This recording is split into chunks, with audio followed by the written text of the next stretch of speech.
मथुरा में मंगलवार देर रात हुए ट्रेन हादसे में इंजन के अंदर का सीसीटीवी फुटेज सामने आया है और वीडियो में यह साफ दिख रहा है कि किस तरह ट्रेन प्लेटफॉर्म को तोड़ते हुए चढ़ी। ट्रेन को यार्ड में ले जाना था, लेकिन इससे पहले लोको पायलट सीट से उठ जाता है और फिर लाइटिंग स्टाफ का एक कर्मचारी वीडियो कॉल पर बात करते हुए ईएमयू के इंजन में दाखिल हो जाता है। उसके पीठ पर बैग था, वो किसी से वीडियो कॉल पर बात कर रहा था और बात करते करते बैग को इंजन के थ्रोटल पर रख देता है। बस यही लापरवाही हो जाती है। थ्रोटल पर बैग रखते ही ट्रेन चलने लगती है और प्लेटफॉर्म नंबर 2 को तोड़ते हुए 30 मीटर ऊपर तक चढ़ जाती है, फिर बिजली के पोल से टकरा कर रुकती है। इस दौरान प्लेटफॉर्म पर मौजूद यात्रियों में भगदड़ मच जाती है।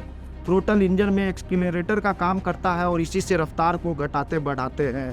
सिर्फ यही नहीं, ब्रेथ एनालाइजर टेस्ट में बैग रखने वाले लाइटिंग स्टाफ सचिन के हल्के नशे में होने की भी पुष्टि हुई है। उसके खून की जांच के लिए सैंपल भी भेजा गया है।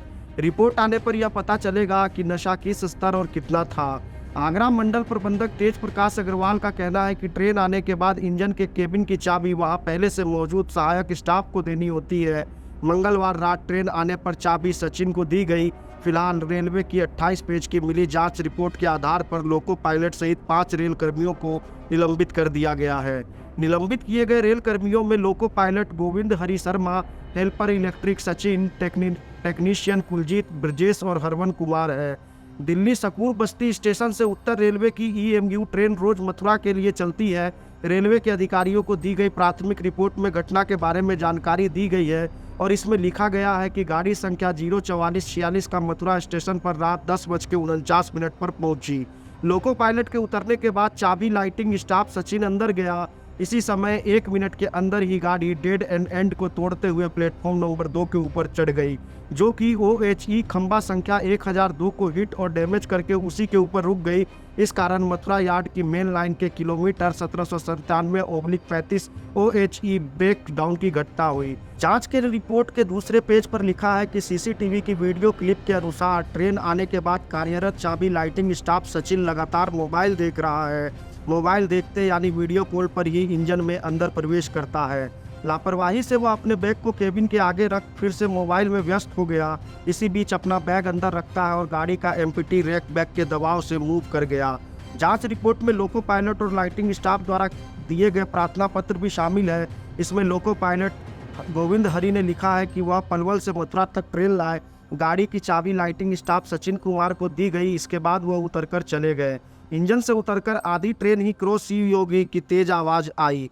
पीछे मुड़कर देखा तो ट्रेन प्लेटफॉर्म पर चढ़ गई थी। दौड़कर वापस आया और सचिन ने से कहा कि तुमने ट्रेन ऑपरेट क्यों कर दी। वहीं लाइटिंग स्टाफ सचिन द्वारा दी गई एप्लीकेशन में लोको पायलट पर आरोप लगाए गए हैं। सचिन का आरोप है कि गाड़ी बिना ऑपरेट किए ही चल दी थी। ऐसे में मैं घबरा गया और BIBS बंद कर इमरजेंसी ब्रेक लगाया। सचिन ने लोको पायलट पर आरोप लगाया कि DTC को बिना बंद किए ही वह उतरकर चले गए थे और ईएमयू ट्रेन संख्या 64-910 को मथुरा जंक्शन के प्लेटफॉर्म संख्या 2 पर सल्टिंग कर प्लेटफॉर्म नंबर 5 पर ले जाया जा रहा था। इस दौरान हादसा हुआ। गनीमत ये रही कि उस समय मौके पर भीड़ नहीं थी। अगर पोल से टकराकर ट्रेन नहीं रुकती तो हादसा बड़ा हो सकता था। हादसे में रेलवे को 1 करोड़ से ज़्यादा का नुकसान होने का अनुमान है और हादसे के कारण जहाँ प्लेटफॉर्म नंबर 2 का करीब 50 मीटर लंबा हिस्सा डैमेज हो गया, वहीं ओवरहेड वायर पोल भी क्षतिग्रस्त हुए। लेकिन रेलवे को जो सबसे बड़ा नुकसान हुआ वह ईएमयू ट्रेन के इंजन में। हालांकि इंजन में कितना नुकसान हुआ यह रेलवे का कोई अधिकारी बताने को तैयार नहीं है। हादसे के बाद उत्तर मध्य रेलवे के आगरा मंडल से तकनीकी टीम मथुरा पहुंची थी। इसके साथ ही ट्रेन को प्लेटफॉर्म से हटाना शुरू कर दिया गया। देर रात करीब 15 घंटे की चली प्रक्रिया के बाद ट्रेन को प्लेटफॉर्म पर हटाकर वापस ट्रैक पर लाया गया। इस पूरे मामले की जांच के लिए senior DEO OP Yogesh Kumar, senior DSO Raghunath Singh, senior DEE विवेक गुप्ता और सीनियर DEE प्रवीण कुमार की कमेटी बनाई गई है। जांच कर अपनी रिपोर्ट सौंपी है। तमिलनाडु के मदुरई स्टेशन के पास ट्रेन के प्राइवेट कोच में आग लग गई। शनिवार तड़के हुए हादसे में यूपी के 9 तीर्थयात्रियों की मौत हो गई, जबकि 50 लोग झुलस गए। प्राइवेट कोच में यूपी के 63 तीर्थयात्री सफर कर रहे थे। हादसे के वक्त कोच यार्ड में खड़ा था। यह कोच 17 अगस्त को लखनऊ जंक्शन से रवाना हुआ था। कोच को रविवार को चेन्नई से लखनऊ लौटना था।